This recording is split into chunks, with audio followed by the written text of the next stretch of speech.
പുള്ളിക്കാനമൊക്കെ പോകുന്ന ഒരു റോഡാണ്. പുള്ളിക്കാനം നമ്മുടെ ഉളുപ്പുണിയൊക്കെ പോകുന്ന റോഡാണ്. നമ്മൾ ഈ പോകുന്ന സ്ഥലം ഉളുപ്പുണിയുടെ തൊട്ട് താഴ്വശത്തുള്ള സ്ഥലമാണ് കേട്ടോ. ഞാൻ സത്യം പറഞ്ഞാൽ ഇങ്ങനൊരു സ്ഥലമുണ്ടെന്ന് കഴിഞ്ഞ ദിവസം അറിയുന്നത്. ഇപ്പോൾ സമയം ഒരു 9 മണിയൊക്കെ ആകുന്നേ ഉള്ളൂ. അപ്പോൾ എന്തായാലും ഇതിൻ്റെ മോള് ഭാഗമെല്ലാം മൊത്തം ഉളുപ്പുണി ഭാഗമാണ് കേട്ടോ. ബോട്ടുള്ളവർക്ക് മനസ്സിലാവും. ഈ വഴി കൂടെ അങ്ങോട്ട് കയറി പോകുന്നതാണ് ഉളുപ്പുണിയിലോട്ടുള്ള വഴി കേട്ടോ.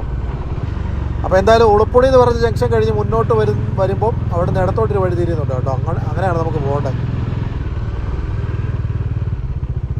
ഈ വഴിയാണോ? അല്ല, ഇത് വഴിയല്ല.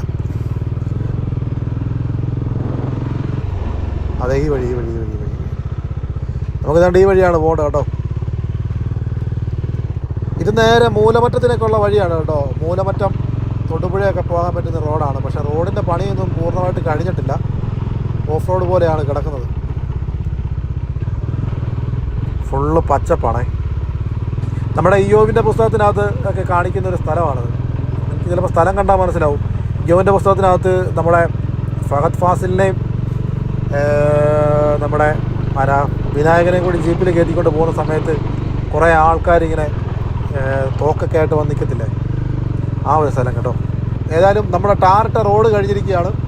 നമ്മൾ ടാറിടാത്ത റോഡിലേക്ക് കയറിയിരിക്കുകയാണ് ഗൈസ്. ഇത് കണ്ടോ, അടിപൊളി സ്ഥലമല്ലേ. രണ്ട് സൈഡിൽ നല്ല പച്ചപ്പ് നിറഞ്ഞ പുൽത്തകിടികളാണ് കേട്ടോ.